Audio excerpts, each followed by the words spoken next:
Penguin Random House Audio presents A Knock at Midnight, a story of hope, justice, and freedom by Brittany K. Barnett.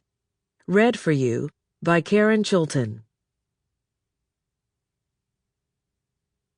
In memory of my grandmother Lena Reed Barnett, the purest love I have ever known. Prologue. On the last day of her trial, Sharanda found a parking spot with a 2-hour limit across from the courthouse. Early, she sat for a few minutes, admiring the blackbirds lining the branches of a small elm on the corner. Both birds and trees silhouetted against the crisp Dallas sky. People complained about the birds, said they were too noisy, but Sharanda admired their tenacity. And they looked pretty, fanned out on the tree branches like that. It was late summer, but the air was still cool from the air conditioning in her car, and she shivered a little in her light blazer. As on every weekday morning, she'd been up since 4 to prep cook at her soul food restaurant, cooking on Lamar, and she relished a few quiet minutes in the car. She had no way of knowing that these private moments of peace would be her last for a long, long time. Cooking on Lamar was her pride and joy, and though the hours were long, Sharanda enjoyed every minute of it. While her 8-year-old daughter, Clanisha, snored lightly in a blue vinyl booth, Sharanda would chop vegetables for the salad bar, set tomorrow's brisket in marinade, smother ribs in dry rub. At 8:30 this morning, she'd taken her break, dropped Clanisha off at Mackenzie Elementary, and headed back downtown to the courthouse. Now that her trial was finally ending, Sharanda felt relieved. It had been an ordeal, but at least it was over. Based on the obvious lies from the witnesses and the sympathetic glances the jurors shot her throughout the long week, she was sure she would be acquitted. Her attorney agreed. "The only challenge is the conspiracy charge," he said.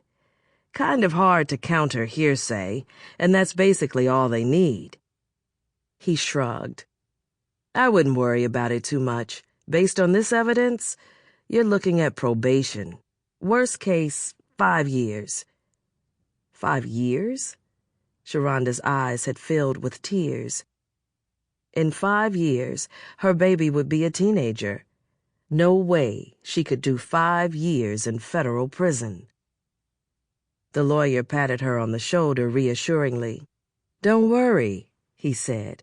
"Pretty sure you're looking at a full acquittal." She'd prayed, stayed positive. All the signs in her life were good. The restaurant was finally taking off, her house ready to flip, and Clanisha was an angel. Being a mom was the greatest joy of her life. Sharanda smiled a little, thinking of her daughter's thrilled face the night before when she tried on the bright red leotard she'd wear to her gymnastics practice, and the imitation beam routine she'd done on the way up the school steps this morning. Reminding herself to check Clanisha's practice time, Sharanda slipped on her heels and fed the meter. At the last minute, she tossed her purse into the back seat of the car. No reason to drag it around the courthouse. She figured she'd be right back. During closing arguments that morning, Sharanda tried to follow what was going on, but gave up after a while. The prosecutor kept saying the same things he'd said throughout the trial. Her attorney didn't say much. Just as she started to worry about the parking meter, the judge came back to the bench to announce the verdict. Sharanda's attorney gripped her arm. "The marshals just came in through the back," he whispered urgently. "No matter what happens, stay calm." "What?" Sharanda looked at him, not understanding. Then her stomach dropped. She never saw her purse, her car, or her restaurant again. By the time Sharanda was able to set eyes on her daughter as a free woman again, Clanisha was 24 years old and a mother herself. I first saw Sharanda Jones in a YouTube video. Hair half up, neatly pressed, dimples like dimes. Her boxy tan top could pass for a Dickies work shirt in that early 90s style. And at first glance, she looked like any beautiful young woman on her way to class, to work, to see a movie with her girls. But the beige brick wall behind her had no windows, and there was a number printed on a white sticker above her left chest pocket. Sharanda wasn't on her way anywhere. She was a woman in federal prison, serving the harshest sentence possible in America, short of execution. Life without the possibility of parole. How could such a beautiful, vibrant woman be spending the rest of her natural life in prison? In the video, the narrator decried a wrongful sentence for a drug offense, but surely there had to be something more to the story. Some history of violence, a lengthy criminal record. I adjusted my headphones and leaned closer to my laptop screen. It was late in the evening at the Southern Methodist University Underwood Law Library, and only one other student sat with me at the mahogany table, a preppy-looking white guy who'd been staring blankly at the same torts textbook for over an hour. I was 25 and had just transferred here after my first year at the University of Houston Law Center. Off camera, the interviewer asked Sharanda a question about her daughter, Clanisha. Pain flickered over Sharanda's otherwise calm features before she answered with a small smile. My sister brings her to visit. Every time she comes, it's hard. She's grown up from an itty-bitty girl to almost a grown-up woman.